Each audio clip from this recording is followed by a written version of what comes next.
Hello everyone, আসসালামু আলাইকুম। আশা করি সবাই আল্লাহর রহমতে অনেক বেশি ভালো আছেন। বেশ কিছুদিন থেকে তো এত পরিমাণে কুয়াশা আর এত পরিমাণে ঠান্ডা পড়ছে, আশা করি কেউ মনে হয় ভালো নাই, কারণ এত পরিমাণ ঠান্ডার মাঝে কেউ ভালো থাকতেই পারে না। রোদের মুখ তো একদমই দেখা যায় না, তার পাশাপাশি এত পরিমাণে বাতাস, বাহিরে তো বের হওয়ার মতো কোনো বুদ্ধিই নেই। দিন যাচ্ছে আর ঠান্ডার পরিমাণ বাড়তেছে। সকালে ঘুম থেকে ওঠার পর দেখি যে ঠান্ডাটা একটু হালকা হালকা মনে হয়, আর যখনই একটু একটু দিন বাড়তে থাকে এত পরিমাণে ঠান্ডা বাড়ে যা আর বলার মতো না। তো আমারও কিছু খড়ি ফাটানোর বাকি ছিল, ভাবি বাড়িতে ছিল না, তো রান্না করার জন্য কিছু খড়ি ফাটানোর বাকি ছিল। রান্না বসাইতে গেলে তো খড়ির দরকার, প্রথম জিনিসে তো খড়ি ফাটানো কিন্তু বেশ কষ্টই লাগে, মানে কুড়াল দিয়ে খড়ি চোটাইতে গেলে অনেক পরিমাণে শক্তি খাটাইতে হয়, আর আমি খড়ি তেমন ফাটাইতে পারি না। আমাদের বাড়িতে ভাবি বেশি ফাটায়, আর ম্যাক্সিমাম খড়ি কিন্তু অন্য মানুষ দিয়ে ফাটায় নেওয়া হয়। এই কুড়াল দিয়ে কিন্তু খড়ি ফাটানো অনেক বেশি রিস্ক, কারণ যদি একটু ওপাশ হয়ে যায় তাহলে কিন্তু কুড়ালটা সে পায়ে লাগবে। সেই সাবধানেই কিন্তু খড়ি ফাটাইতে হয়, কুড়াল চুটাইতে হয়। এই জন্য কিন্তু আমি খড়ি ফাটাইতে আসি না, আমার কাছে অনেক ভয় লাগে, জানি কখন পায়ে লেগে যায়। তবে শুকনা বাঁশ ফাটানো এতটা কষ্ট হয় না, মানে কুড়াল চুটাইতে পারলে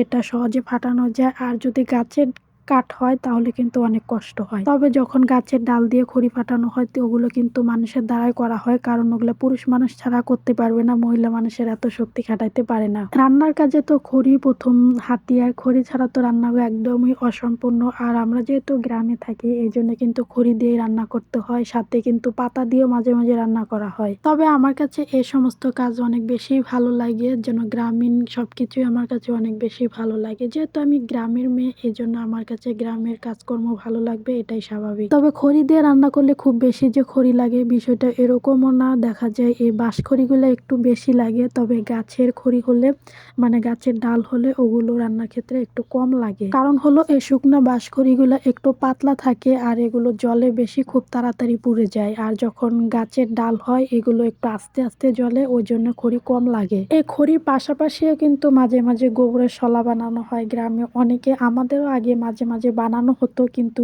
এবার এখনো বানানো হয় নাই। যদি খড়ি শর্ট পড়ে তাহলে হয়তো বানানো হবে। ঘরে যদি খড়িটা স্টক থাকে তাহলে তো আর কোনো কথা নাই, যে কোনো সময় রান্না বান্নার কোনো কষ্ট হয় না। আর যদি খড়ি না থাকে তাহলে তো রান্না করতে গেলে এমনিতেই কান্না আসে। যখন খুব বেশি কুয়াশা পড়ে, একদমই রোদ ওঠে না, 10-15 দিন এরকম থাকে, তখন কিন্তু রান্না করতে বেশি ভালো লাগে না, কারণ খড়ি কম জ্বলে। আবার যদি খুব বেশি বৃষ্টি থাকে তখনও কিন্তু খড়ি খুব কম জ্বলে। দুইটা সময় কিন্তু রান্না করতে বেশ কষ্টই হয়। যদি খড়িটা একটু মচমচে থাকে তাহলে হয়তো জ্বলতো, কিন্তু তখন তো সবকিছুই ড্যাম ড্যাম হয়ে থাকে, তেমন একটা জ্বলে না। এখানে কিন্তু আমি যে পরিমাণ খড়ি ফাটাইলাম ওইটা দিয়ে কিন্তু একবারে রান্না আমাদের কমপ্লিট হয়ে যাবে। তো একবারে রান্নার জন্যই আমি আজকে খড়ি ফাটালাম। তো ভিডিওটা এখানে শেষ করছি, দেখা হচ্ছে আপনাদের সাথে নতুন কোনো ভিডিওতে।